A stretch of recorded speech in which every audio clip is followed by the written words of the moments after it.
This episode of the Dorking Out Show podcast is brought to you by the Tyrell Corporation, more human than human, and by the letter C. You can't spell cheating without C. Once it's happened twice, it's time to admit it's over. Houston, flight is go. Mila, let's go.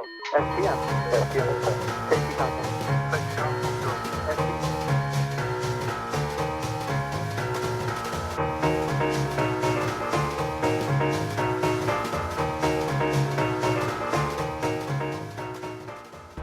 Welcome to episode 1X of Dorking Out, a podcast for people who like to dork out about movies and TV, books and podcasts, and all other kinds of stories that spark our interest. Think of this as an after-hours conversation about stories we love from both a fan and a creator's perspective. With me today is my co-host, professional writer and author of The Sonia Show, Sonia Mansfield. Hello, Sonia. Also with me today is my co-host, Emmy Award-winning filmmaker and nerd author, Christopher Allen Smith. So I guess this is the beginning of the drinking part of the episode. Every time the Emmys are mentioned, because I'm a shameless braggart, drink. All right. I'm drinking. Good. That's right. It's 10 a.m. somewhere. Our topics today are good stories by awful people. That was namely brought up by recent developments with Bill Cosby. What does recasting a role do to a story? Brought up, namely, by the possible rumors of recasting in the James Bond franchise. And what's the internet mad about now? And that's where we talk about the recent developments of Captain America. But first, this week's headlines.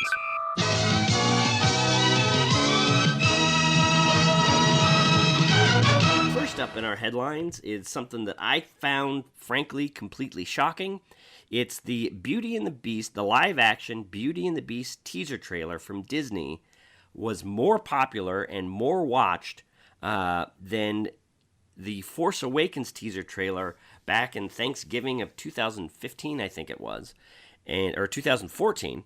And Sonia, are Disney princesses secretly more popular than Star Wars?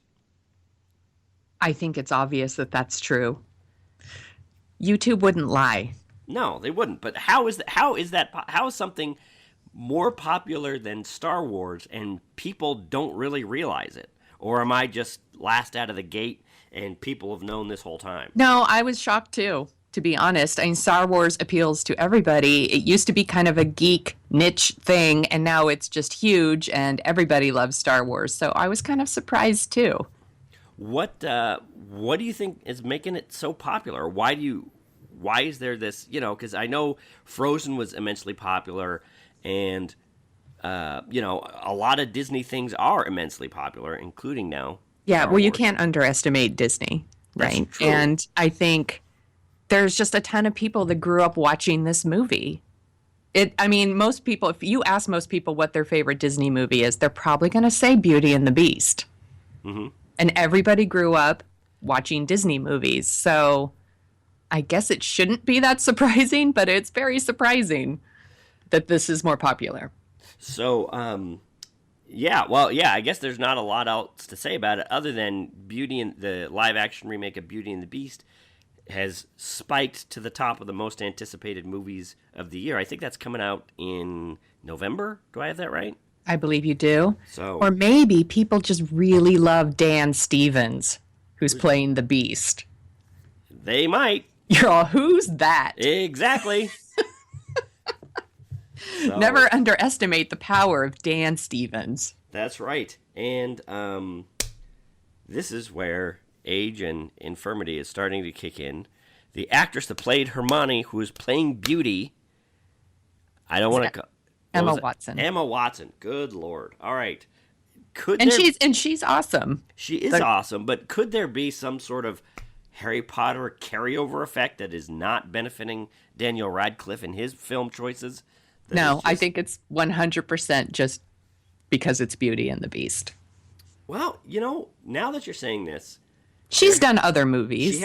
She has done other movies, and I'm thinking this through. Beauty and the Beast, Maleficent, which was a Disney movie based on a previous Disney property, Beauty and the Beast. was kind of a pretty mediocre movie that did pretty fantastic business, if I remember correctly. That's right. Alice in Wonderland did massive business. Another movie, maybe Disney And the Jungle Book too. Oh my God, you're right. And the jungle. Maybe that's it. Disney.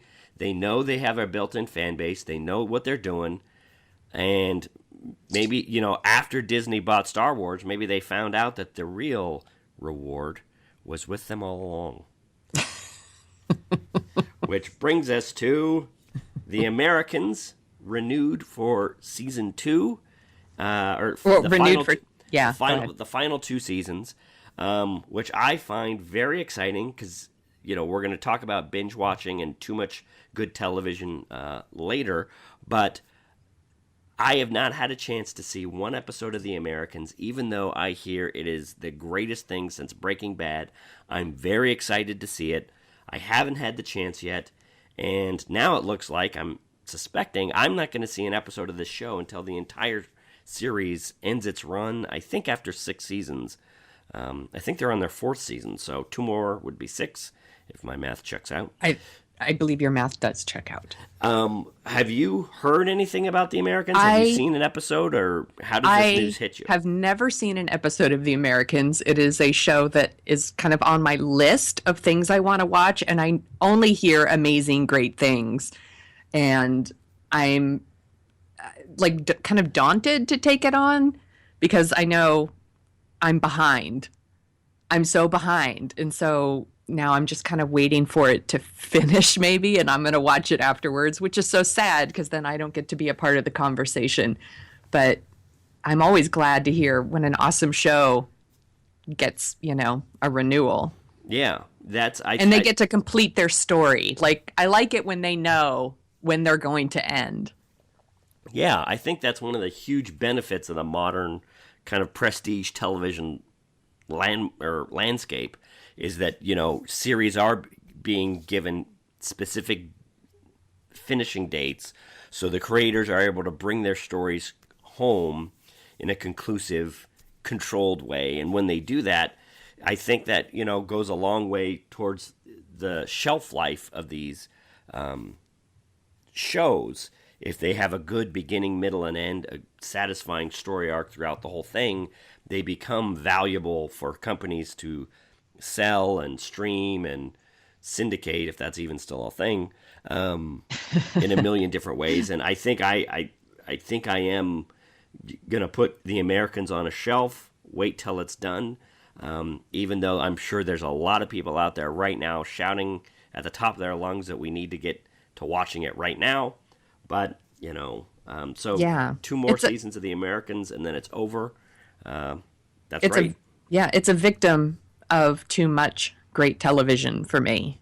Yeah, which is, yeah. I mean, I guess a good problem to have, but Yeah. Speaking of too much of something, it looks like reports are starting to circulate from various. What was that? Oh, sorry. It looks like reports are starting to circulate from various areas of the internet that True Detective, that massive hit on HBO, about the gritty side of police work, as though that had never been examined in popular culture before, might not be coming back to HBO. It had a comet-like rise for its first season. and then a comet-like fall. And then a meteor-like fall in its second. Did you watch seasons 1 or 2 of True Detective? I watched season 1, thought it was awesome. Could not be bothered to watch season 2 for some strange reason. Did you? I really liked season 1. But then I read the review of season 2 and was like, if I have time, I'll watch it. And then once again, like too much great television, I never seem to have the time. Right. Yeah, well, that's the thing is True Detective, the first season was amazing. One of the best television experiences, the best storytelling experiences. It had a lot of what has, become pretty standard in prestige shows and television shows, grim, gritty, hard-boiled, anti-heroes kind of destroying their lives even as they try to accomplish something meaningful in the world.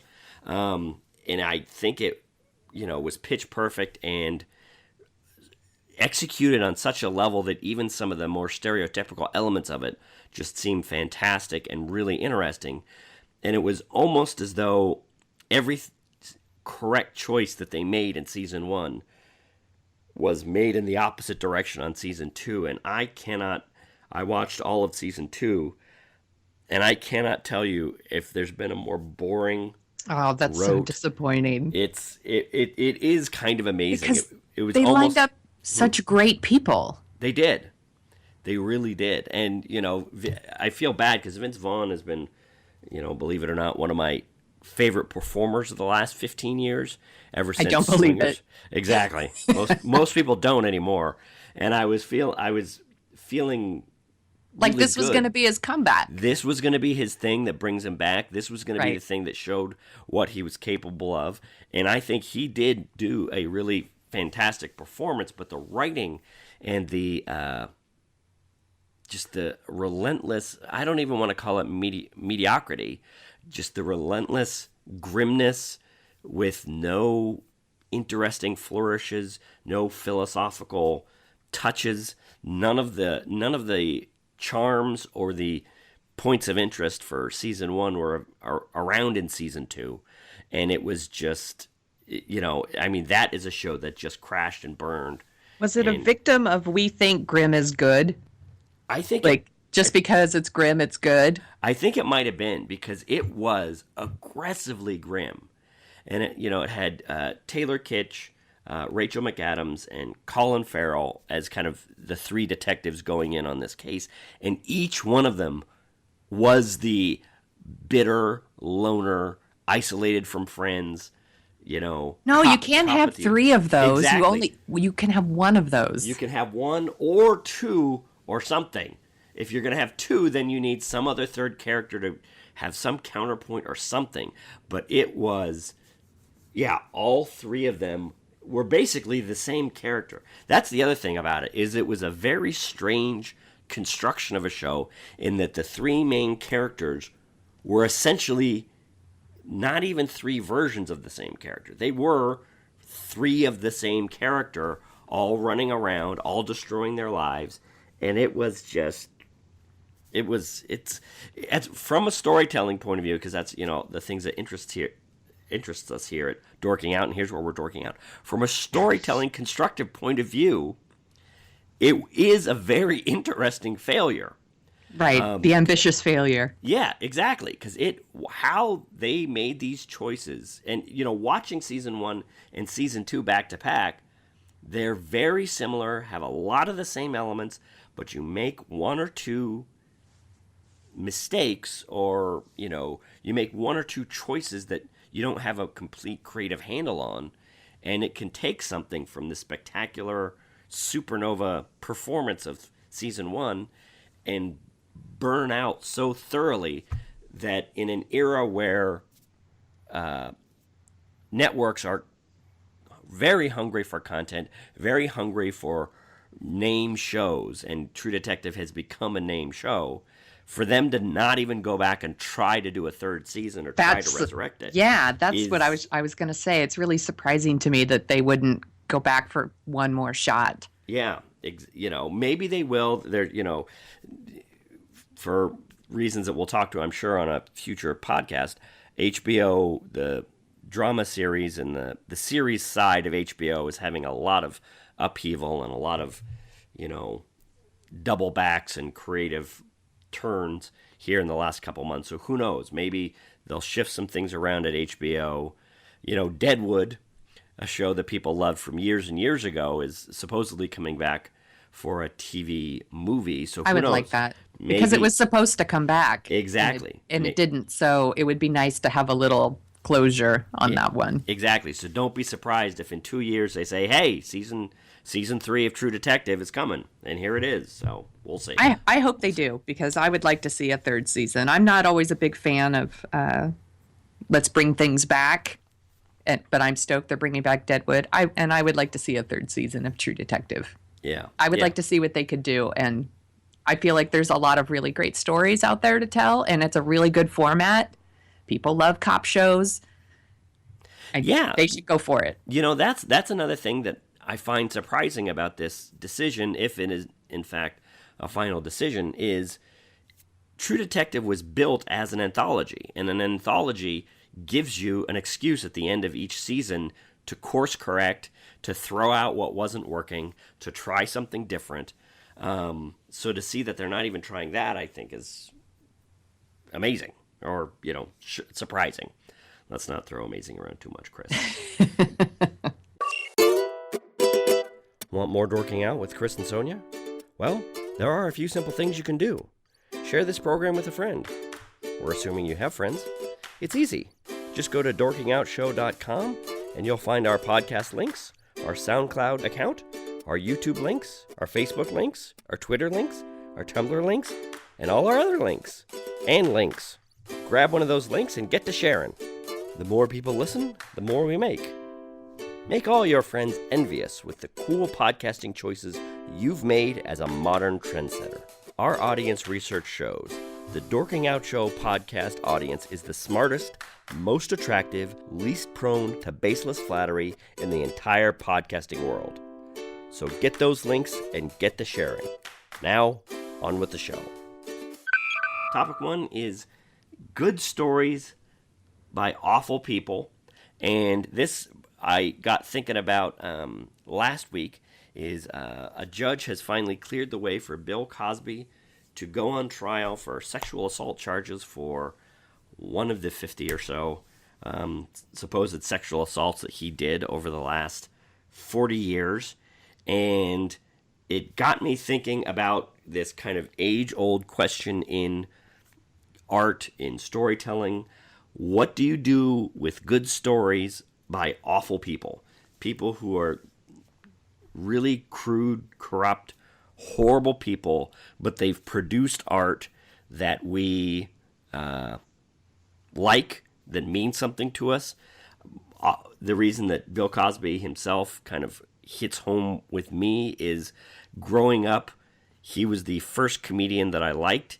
I think, people from Jerry Seinfeld to Chris Rock to a million other people have said Bill Cosby is the greatest comedian of all time.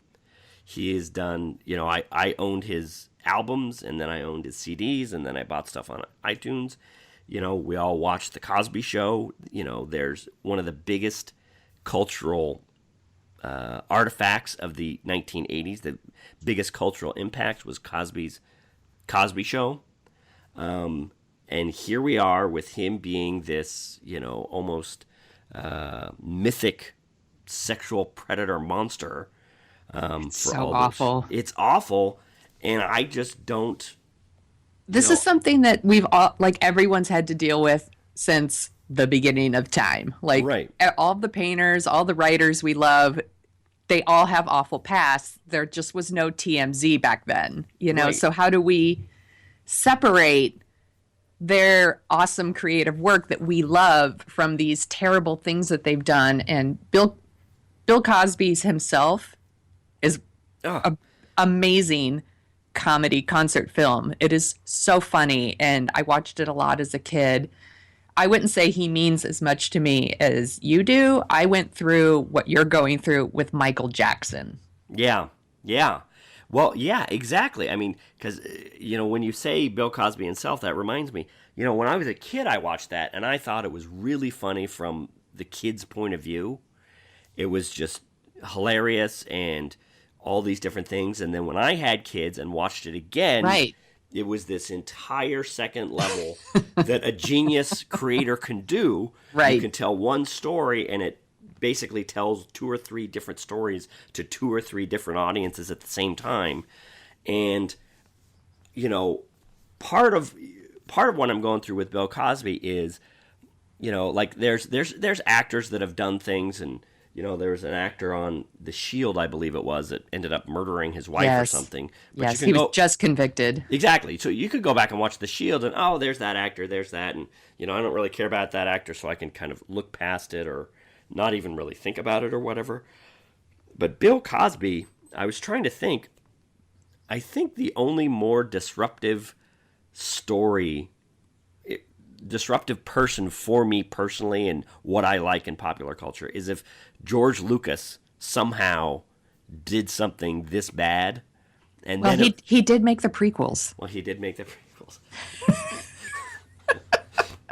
Feminists? That's an assault on my childhood. That's right, feminists. I want you to direct all your texts and hate mail to The Sonia Show at Twitter. Or go to thesoniashow.com and let her know, because I am not going to compare the prequels with the sexual assault of over 50 women. What have I done? But Sonia Mansfield, who can be found at Twitter at The Sonia Show, is happy to do so. No, but that's the thing is if Lucas had done something this bad, the question before us would be, is Star Wars something you throw out? Is Star Wars something you can ignore or look past? And for myself, creatively and personally, and kind of what those stories have meant to me as somebody who tries to do creative things in this world, it would be impossible for me to cut out Star Wars from my life, cut it out from my influences. And I'll be honest, thinking about, some of my favorite pieces of pop culture, I would say 5 out of the top 10 or 5 out of the top 20 things in my favorite pop culture Hall of Fame have come from Bill Cosby.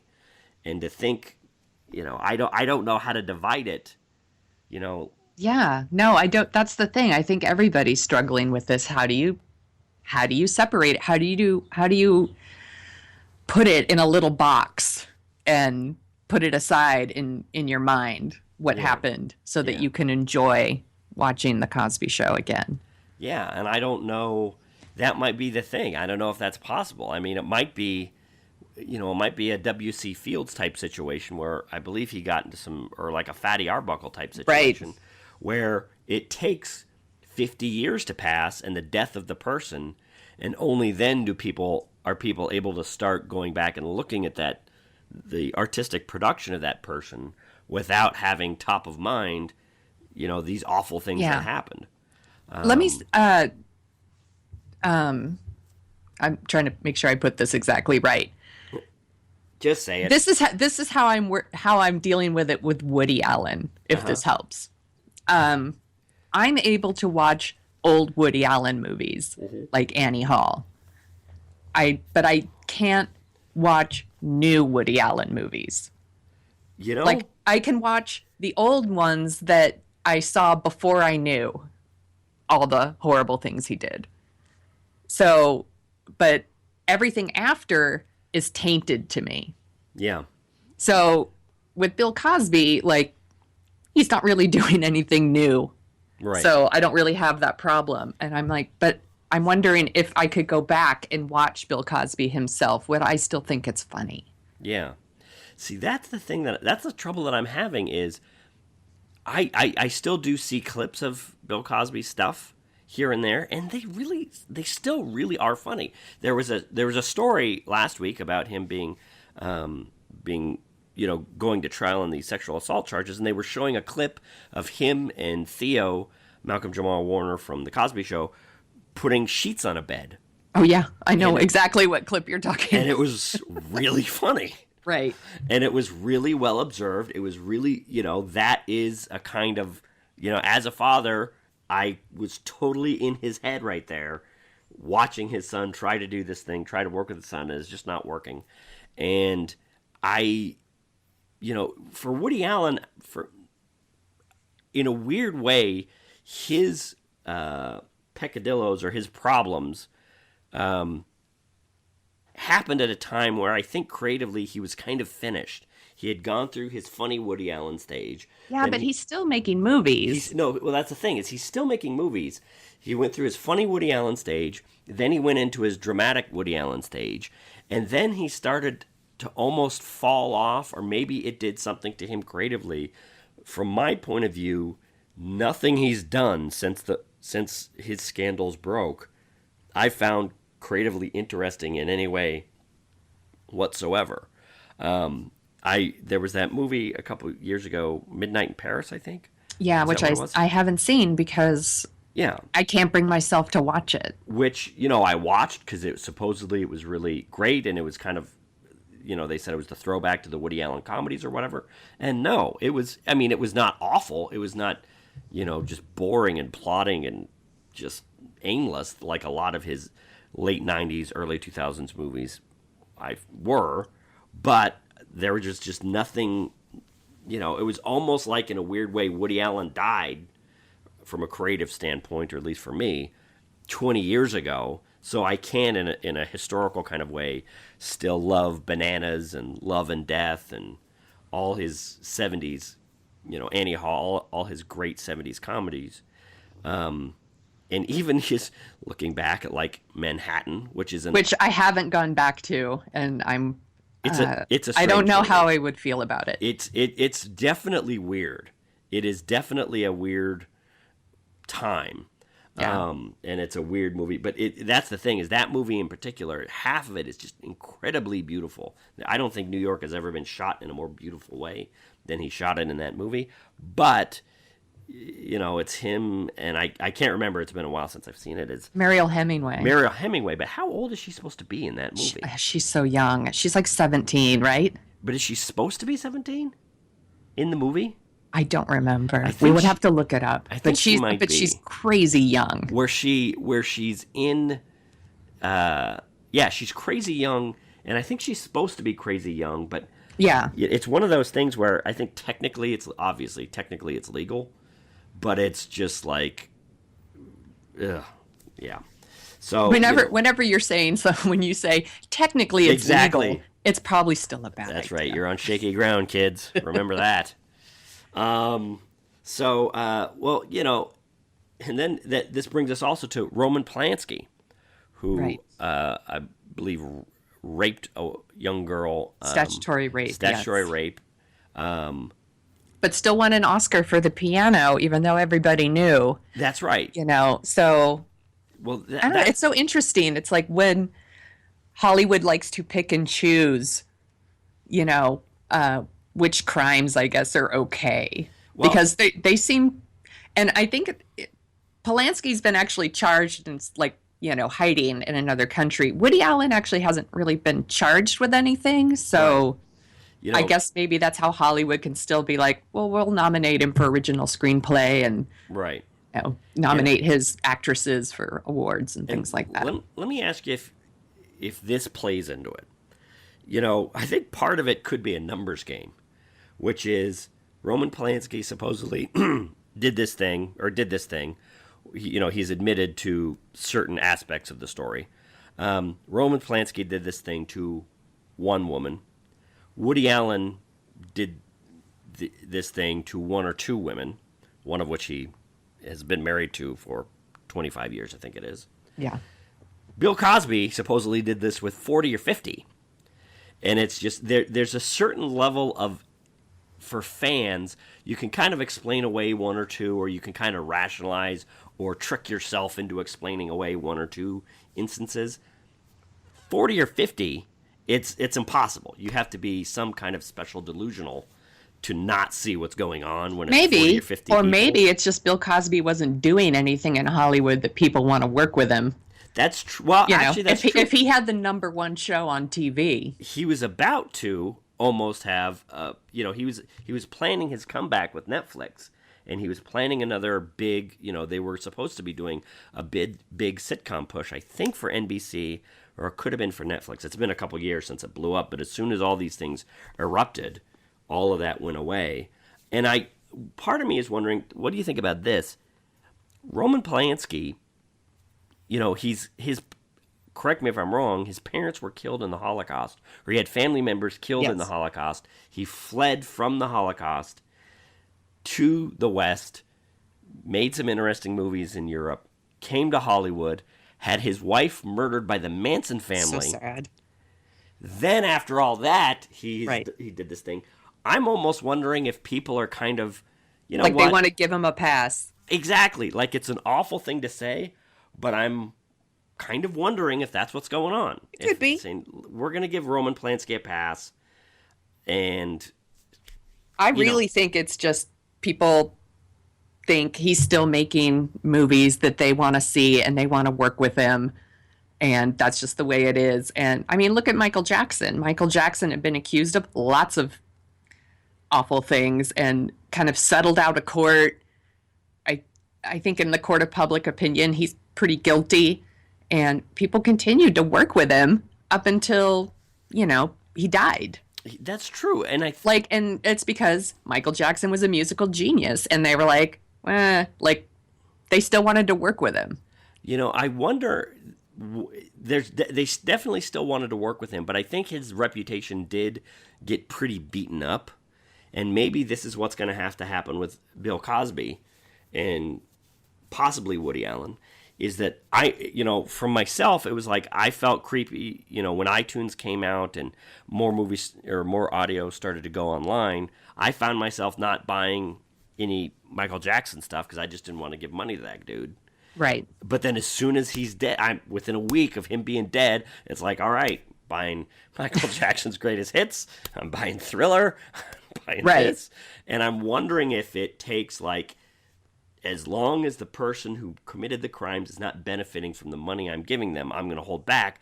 But as soon as they're dead, I don't feel guilt anymore. And you can almost, as a fan, rationalize giving money to that enterprise to pay for the culture that you still find valuable. Well, there you go. Just wait until Woody Allen dies, and then you can see all of his movies. That's right. Oh, my God. All right. We're terrible people. That's right. So. No, we're not, because we're actually thinking about it and discussing it, and I think a terrible person doesn't care at all. That's what I think. That's what I'm telling myself tonight as I fall asleep. So, topic 2 comes to us with news that Daniel Craig might be leaving the James Bond series, movie series, and this brought up an interesting question with us, as there's all these different casting rumors swirling around James Bond and who could take over and what they might be doing with the series. And the question, that it brought up in my mind is, what happens creatively to an enterprise like the James Bond series when you recast and when you have to go from one actor, set of actors and directors to somebody else? I think the James Bond movies were changed in a pretty fundamental way by what Daniel Craig did, coming in with his first movie, I think in 2006, Casino Royale. Right. I've told people, I've been a James Bond fan my whole life, and I've told people that if Casino Royale was not a James Bond movie and just some other movie, it would be recognized as one of the, top 3 or 4 action movies of all time. That movie is amazing. And I think what he did to the Bond series, the oldest running movie series in movie history, what he did for that to revitalize it and bring it into the 2000s and make it strong and one of the most culturally, vital action series going still, I think is amazing. And Sonia, I think you had some thoughts on how you want the James Bond franchise to continue in the future. What are those? I really want Idris Elba to play James Bond, basically, is what I want. And why I want that is because they're talking about Tom Hiddleston taking over. And I think, did I pronounce his name right? Tom Hiddleston? I believe so. And I'm slightly concerned that that's just more of the same, which, I guess more of the same is good because I really like Daniel Craig as James Bond. He's my favorite James Bond. But I would love to see it go in a different direction and try something new. And I think he would be new. Idris Elba would be new, would be different. Now, I'm into it. This is one of the things, and we're going to get to this when it comes to kind of how much can you change a character before you, for the purposes of rebooting and retooling and making more modern, before the essential things about that character kind of get written away. And what is it about a African Britisher, not African American, obviously. What is it about a black James Bond that you think would do for the series, other than he's black? because you take the visual out of it, he sounds like Have pretty you much any seen other him? British dude. He's just really suave and cool, and I mean, some of it would really depend on who they got to direct and who wrote it. Because I mean, they could have put Tom Hiddleston in Casino Royale, and we probably would be talking about how he's our favorite Bond. Now, Because it's behind the scenes, Daniel makes Craig sense. is the face of that, but also the direction and the script is what revitalized that. It was, kind of like what Christopher Nolan did for Batman Begins. The people Definitely. behind the scenes of Casino Royale. That's what they did. Yeah, definitely. I'm of several different minds. James Bond was famous from the beginning with Sean Connery in the early 60s through Die Another Day with Pierce Brosnan in the early 2000s, was famous for being very sloppy with their kind of timelines.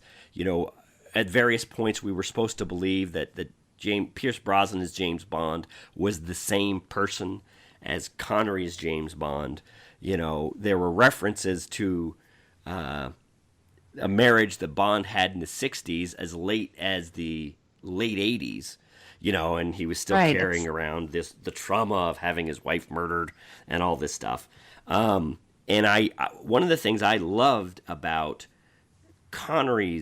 about Craig's reboot is they took the character from before he was a 00 and from the psychological standpoint, really tracked how somebody would get into that line of work where they're murdering people for a living, what that would do to him psychologically. Yeah, he's a messed up dude. He's a messed up dude. And He's not cool. You're Yeah. not like, oh, I would love to hang out with Bond. He's not a cool guy. Yeah. He's a psycho. Yeah, and I think the thing that I liked, the latest movie was Spectre that came out last year, and I really liked that movie in a lot of ways because I felt that he finally got to that point where he had been kind of this beaten up emotional wreck, and he had kind of purged a lot of that, gotten rid of a lot of that, and he was almost not having fun as James Bond, but there was a lot more lightness, a lot more nimbleness to that movie that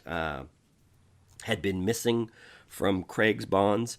And so the question is, if you were to take, when they went from Connery to Moore back in the 70s, it was just, well, this is the same person, but it's with a new actor, so we're going that way. And for a while, you could kind of believe it.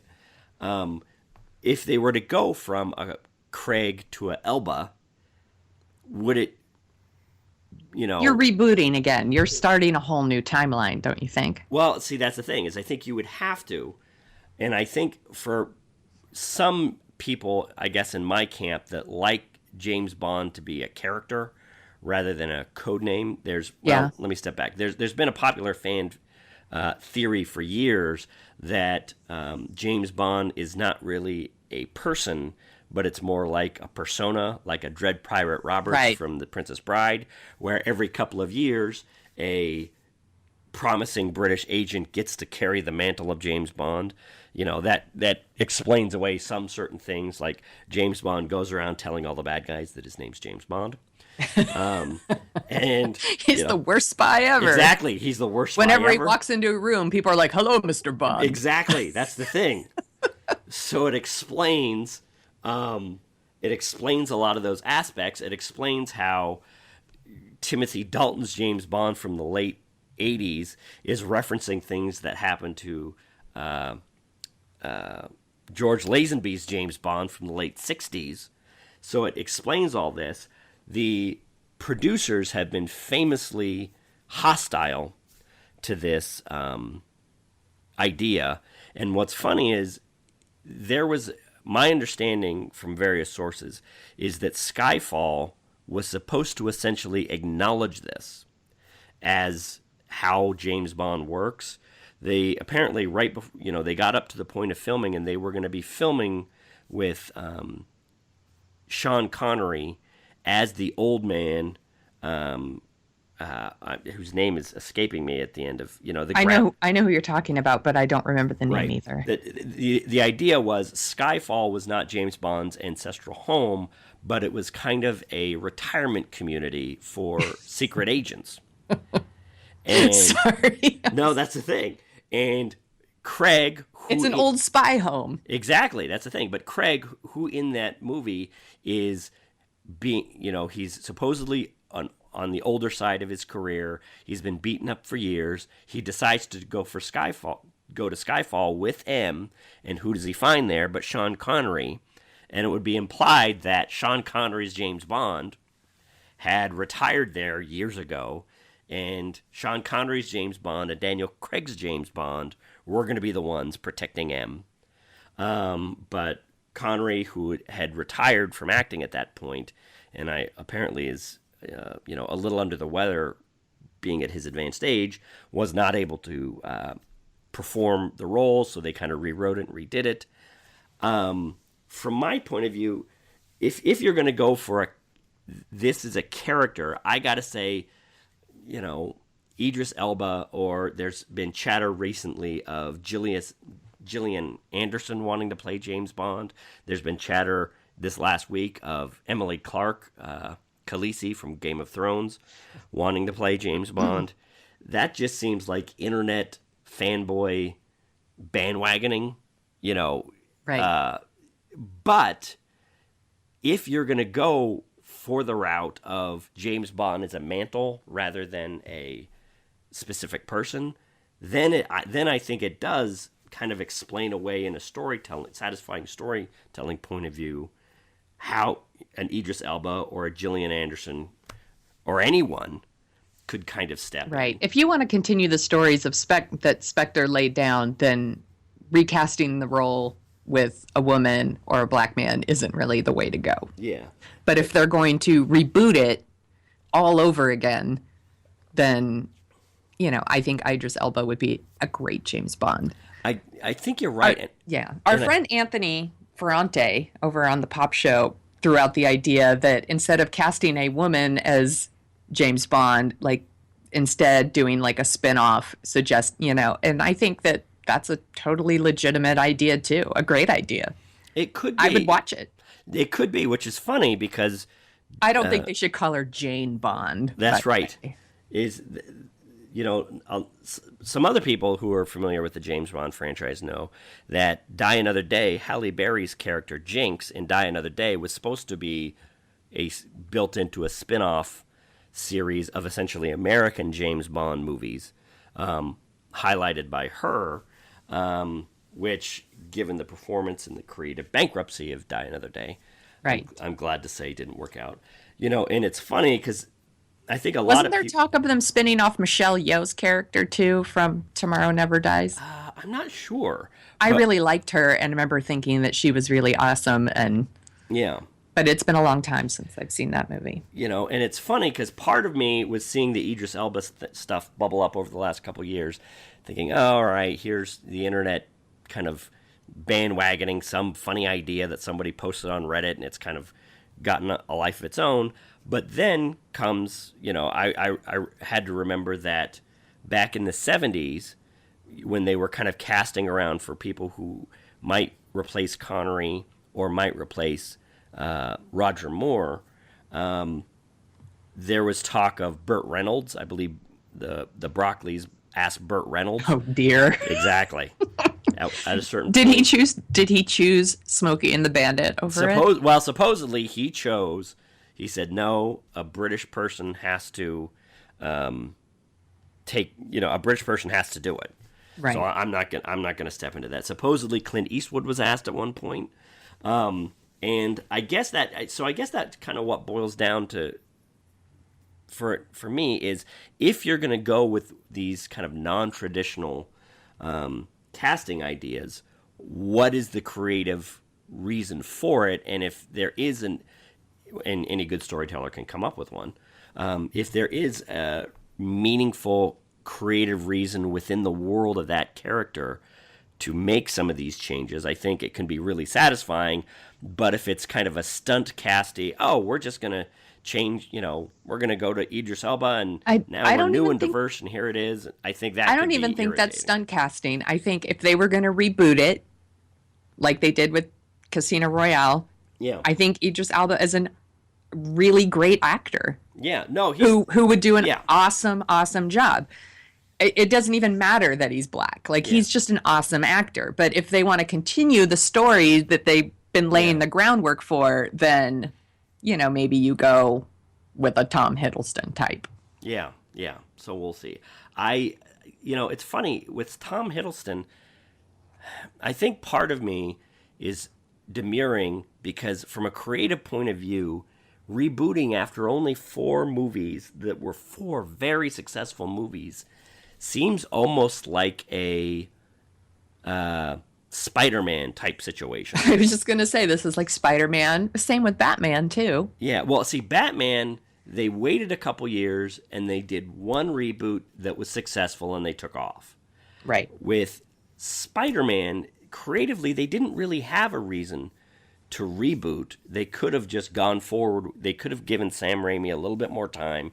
I think it's pretty apparent at this point that Sony Studios lost their minds, got very impatient and very needy, rebooted a series too soon, and it kind of really damaged this. And this is something we should talk about at some point, is that if you reboot series too quick, and I think this is why I'm nervous about a James Bond reboot this quick, is if you reboot series too quick and they don't kind of work out, there's going to be a lot of people going, why didn't you just stick with what was working? Why did you have to go this route? And if a reboot fails, like with The Amazing Spider-Man or with the last 2 Terminator movies were essential reboots of that series that both failed, and you could really do some, it's almost like a toxic reboot syndrome.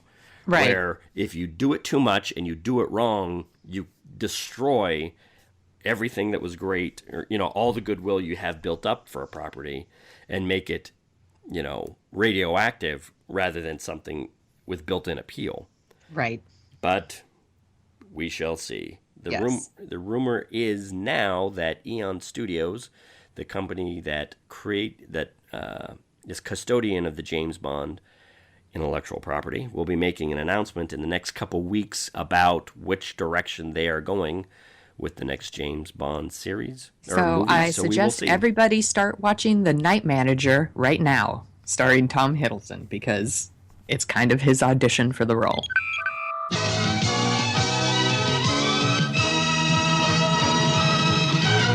So with us for this segment is Ben Waddell. He is the host of Big Ben's Movie Show and the Geek Wars podcast, and a professional writer and screenwriter. Actor and screenwriter, I should say. He's done a lot. He's doing a lot of stuff, basically. I'm busy, yeah. So, Ben, we brought you in today as our resident comic book expert to talk about what is going on with Captain America, and we're going to examine the issue of stunt writing for a character. But can you kind of bring us up to speed on what's been going on with Captain America over the last couple of weeks? It's interesting, though, because comic books is actually not one of those things that you just listed as one of my expert things.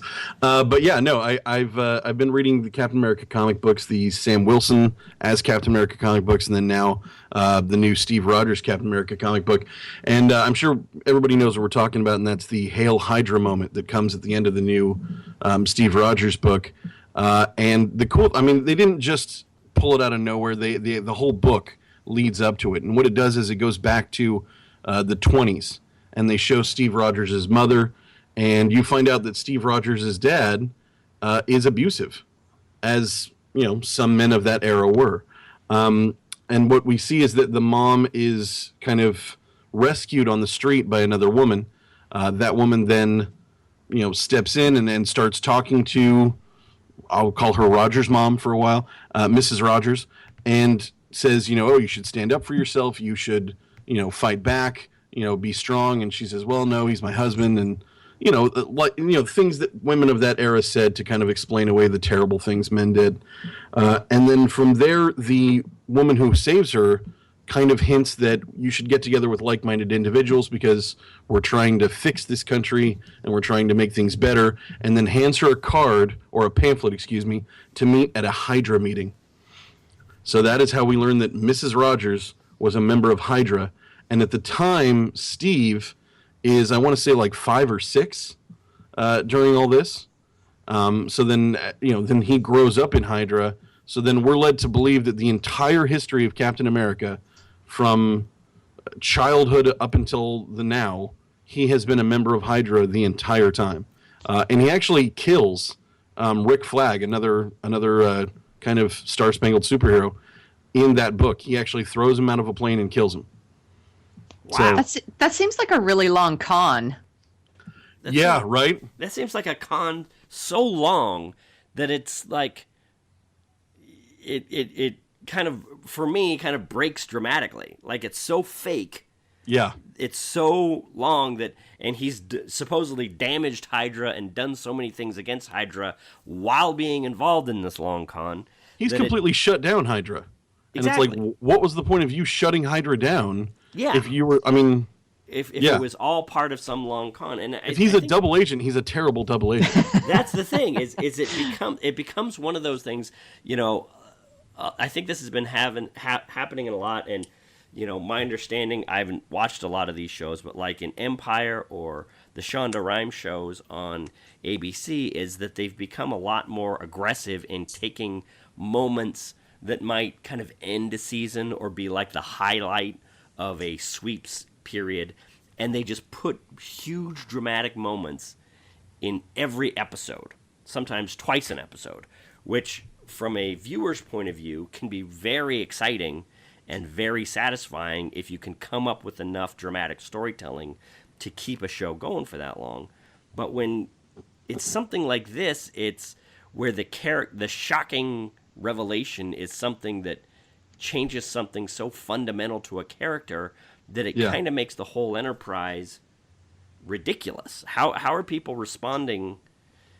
I haven't heard anybody say they like it. At the best, people are saying they'll tolerate it and they'll keep reading and see what happens.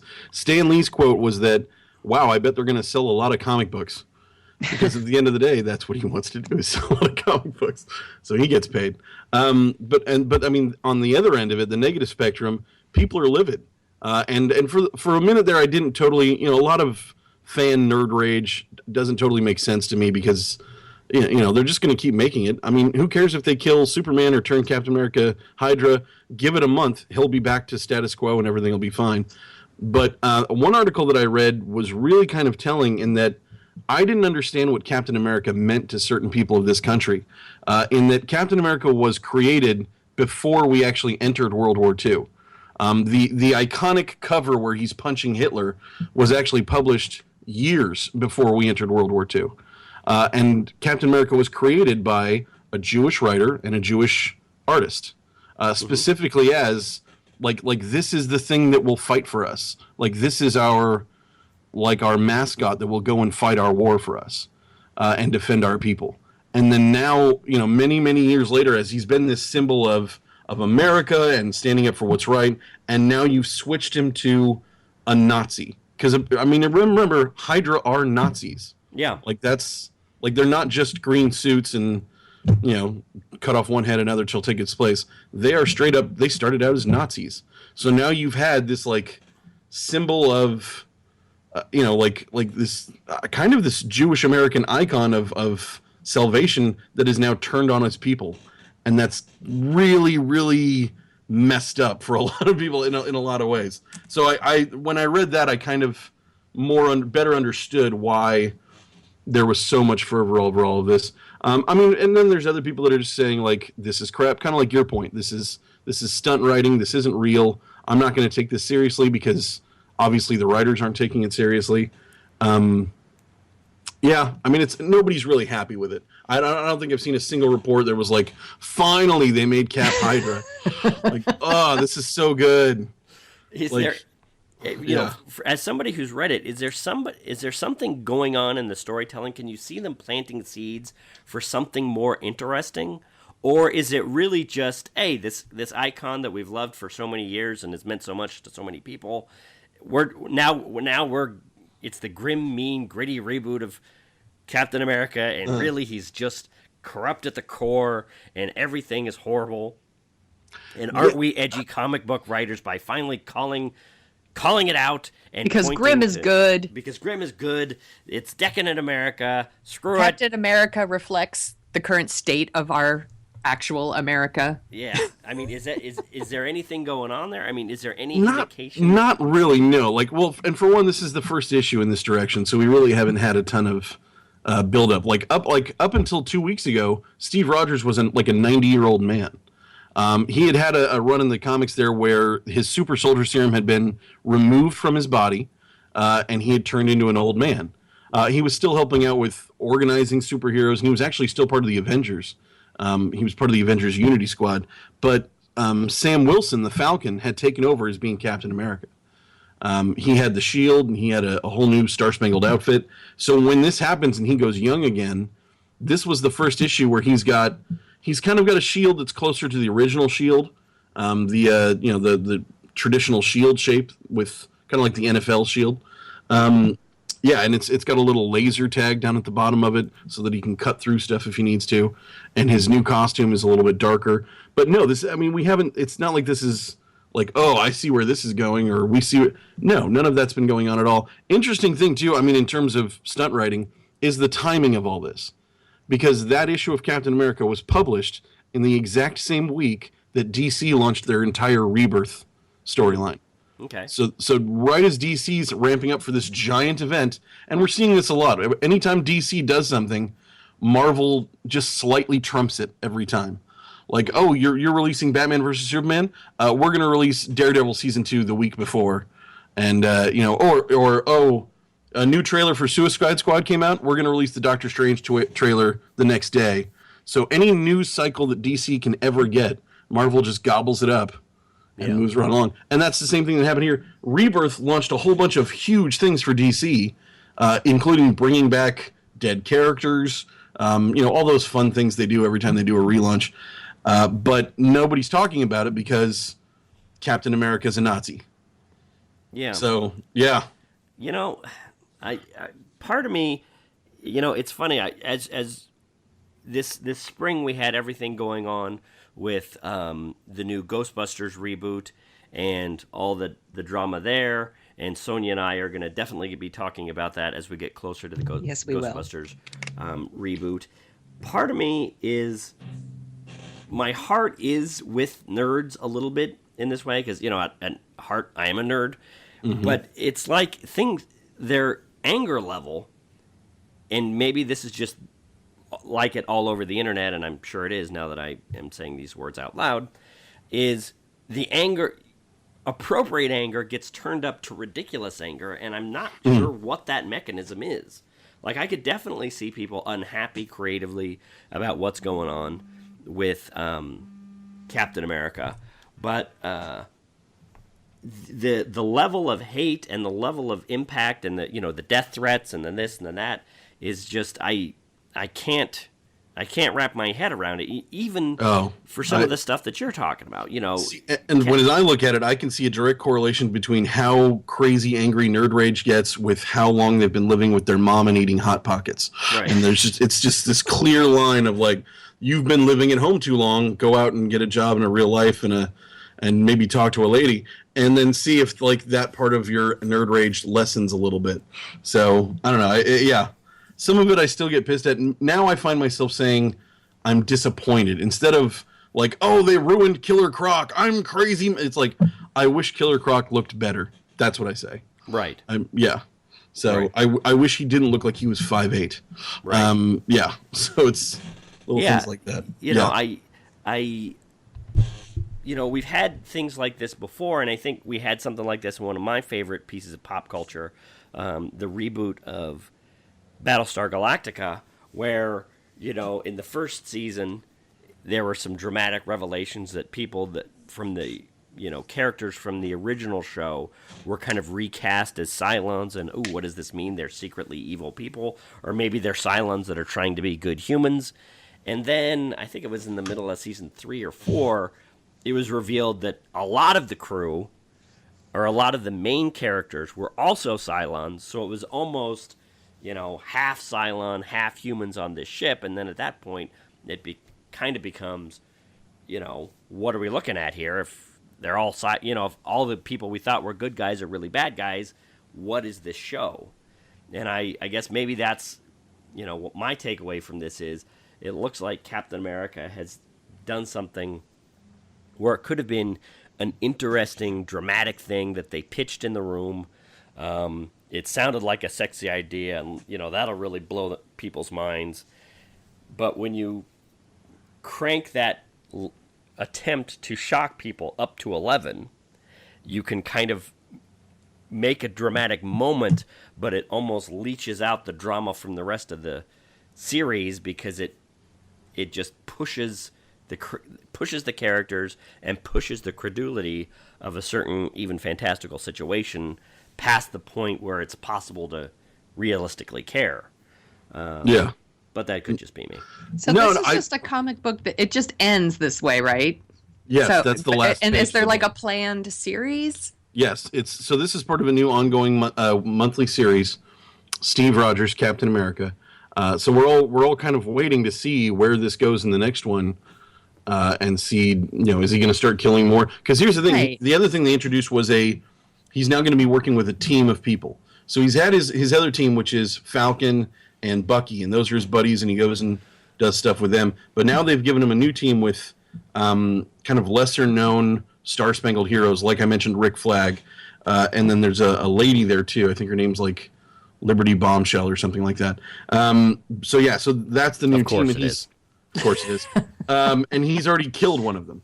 Like he killed, and you're like, whoa. So now is he going to kill the other member of the team, or now who knows? Well, now I have one more thing. People like to get outraged. It's a bit of an addiction, but also like, I don't know, maybe everyone could practice a little patience and see where the storyteller wants to go before freaking out and saying they're not going to read any more Captain America or watch the movies or. That sounds like crazy talk. No, I think, yeah. Patience, rush reasonable forward with our thought. nerd rage. What? No. That's silly talk. I think that, unfortunately, for some certain types of people who want to be angry, is going to become a running theme on Dorking Out, which is just settle down. Everybody settle down. Nobody retweets settling down, though. I think that's part of the problem, too. This is the part of the show where we tell everyone to settle down. Yeah. Right. Well, and the crazy thing with Captain America is that was only half of why people were freaking out about him last week. The other thing was the Give Cap a Boyfriend hashtag on Twitter, which became trending, and then we saw celebrities tweeting about it. Chris Evans has commented. Sebastian Stan has commented. A lot of church-going people have commented. It's this other whole thing where, Evans took it as a failure to himself that he apparently didn't sell his female co-stars enough. That people thought he had more chemistry with Bucky than with, Sharon Carter. I personally think it's more of I think we don't see male friends on screen as much anymore, not like in a real like brotherhood kinship type thing. And seeing that, people just immediately leap to, oh well, they must be gay. Yeah. And it's like, well, no, I can go hug a man, and we can have lingering glances at each other that just convey our brotherly respect, and it doesn't mean we want to bone. Yeah. So I think there is a certain kind of I don't want to say, crass, or there's a certain kind of smart-ass aspect to some movements on the internet, and I think you're right about that. I think that does say something interesting in that whenever any two male characters have some kind of deep connection, the next thing is, oh, they're gay. Well, I think that They're happens always with gay. women, too, and I think it's because members of the gay community are so underserved that they're looking That's for something That's that they possible, yeah. can relate. well, that's true. Like Captain America's like me. Yeah. That's and I understand it. Well, I But do but understand that it. doesn't mean that Captain America's gay. No. And Yeah. I don't know if everyone should freak out about hashtags, but I understand. Well, let me ask you this, because I'm with you. I remember back, I lived in the Bay Area in the 80s and 90s, and when the gay culture was under a lot more stress and strain and attack than it is now.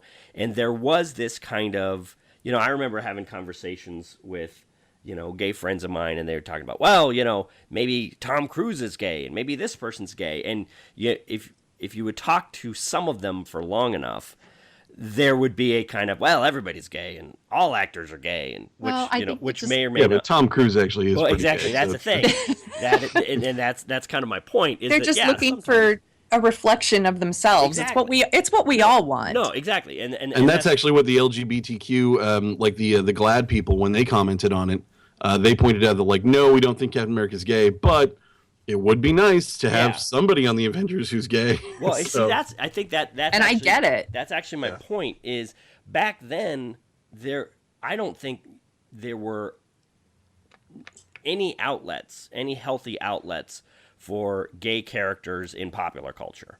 Right. Now there's a pretty seismic change. You can point to a lot of gay characters, a lot of trans characters, a lot of lesbian characters. So I think this need for, searching a barren landscape for somebody like me, in a lot of ways, is served to a point, and that's why I think that's why I find the GLAAD reaction interesting, is that they almost seem to kind of acknowledge, hey, you know what, we do have these other outlets or these other characters, and Steve Rogers might not be gay, because in the last 3 weeks, part of the reason that I'm riffing on this is there was a movement to give Elsa from Frozen a girlfriend in the sequel, girlfriend. Yeah. Then there's Captain America. Then there's the make the captain of the new Star Trek show gay movement. There's a lot of this, and part of me is wondering how much do you listen to fandom and pay attention to these internet either freakouts or pressure, I don't want to say pressure tactics, or fan pressure movements to make creators create certain things that fans say that they want. Exactly. And you don't want to do it just to do it. You don't want that to be the reason that you did it, is like, well, people said they wanted to see somebody gay, so there's somebody gay.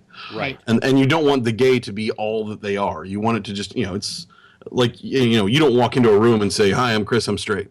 Like, you don't want it to be like that. So, but, and comics, I think, are actually kind of leading the way in this, and that there are a lot of different comic book characters that have been coming out as gay, from North Star on Alpha Flight, and that was way back in the early 90s when that happened.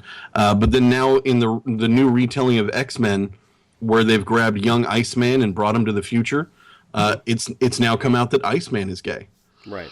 And you're like, okay, that's a major X-Man character that's now. And the interesting thing was, the young part of Iceman knew he was gay, and the older Iceman, who's been existing this whole time, had never told anybody.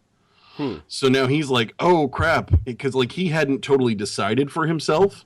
So for him, it was like, oh, so that's just out now, and it's interesting watching the older character kind of like reconcile with it, whereas the younger character is completely open and honest about it. And yeah, that's an interesting book right now. That's Extraordinary X-Men. That's a really good stuff. Good stuff being written right now. But yeah, but I totally get it. I mean, here's the thing though, in terms of the Marvel movies, I mean, we still don't have a major female character. Like we're still I mean, we just got a black guy. So, and he doesn't have his own movie yet. So we need. I mean, Wonder Woman will. I was gonna bring this up about how like I'm watching the Avengers, and I get Black Widow, and I get not the Olsen girl, Scarlet Witch. Scarlet Witch. Yes, yeah. But they're not major players. Right. Well, but Black Widow is going to get her own movie now. They've kind of greenlit that. That's on its way. Yeah, and she doesn't even really have superpowers. So as as a woman watching those movies, it's like I'm also looking for people I can identify with too. Yeah. So I understand the plight. And I think you're waiting for Captain Marvel. Which sounds like Brie Larson might be Captain Marvel. So. I just read that this morning. That sounds awesome. Yeah. Well, yeah. At some point, I think we should have a discussion about what it means to identify with somebody, and I'll admit, speaking as a white man, I A have cisgendered straight white man.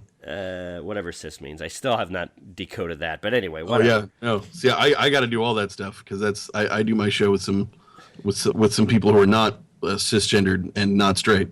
So yeah. All right, actually? Let me ask you this. Okay. What's the difference between gendered and cisgendered? Isn't it the same thing? How you identify? It's how you identify, but cis specifically is you identify with the gender you were actually born with. It's what we would used to call normal before normal became a bad word. Well, so it's just more syntactical. Yep. All right. So I think maybe that Which kind of makes sense. Like if we have a name, if we have a word to designate someone who is not that, we should have a word to designate someone who is that, and instead of saying normal and whatever you are. So I kind of like that idea. I like the idea of getting rid of normal, and actually having specific words for it. Yeah. So, no. It could be that cis is one of those, and I think I've seen this, when I was in college, is where academics come up with a word to kind of explain something, and the word that they come up with is so clunky and academic ease that it's not going to work. Your heart's in the right place, but you've blown it. This is not working. But that's a discussion for another time. there you go. Yeah.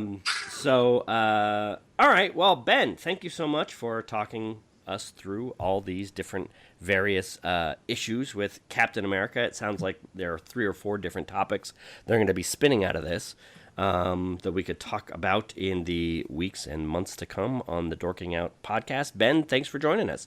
Where can people find you? People can find me online. It's Geek Wars Podcast. It's on iTunes. It's also on Podcast Addict and wherever podcasts are found. My show, Big Ben's Movie Show, is on my TV stations page. That's BCAC on YouTube. You can watch my show there. And then, as well as the Geek Wars Podcast has their own YouTube page where we do trailer reactions for kind of nerdy movies and things like that. That's just Geek Wars Podcast on YouTube. So those are my things. You can find me there. Cool. All right. Thanks, Ben. We will be talking to you soon. All right. Talk to you later. All right. So that was it for episode X1, a test episode of the Dorking Out Show podcast. Sonia, how do you think we did? I think it's pretty good. Pretty good for a prequel, right?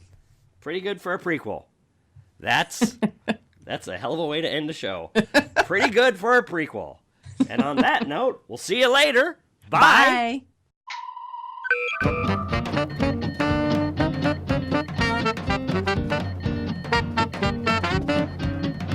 The Dorking Out Show is on Twitter at Dorking Out Show, where you can find Chris at Jet Jurgens and Sonia at The Sonia Show.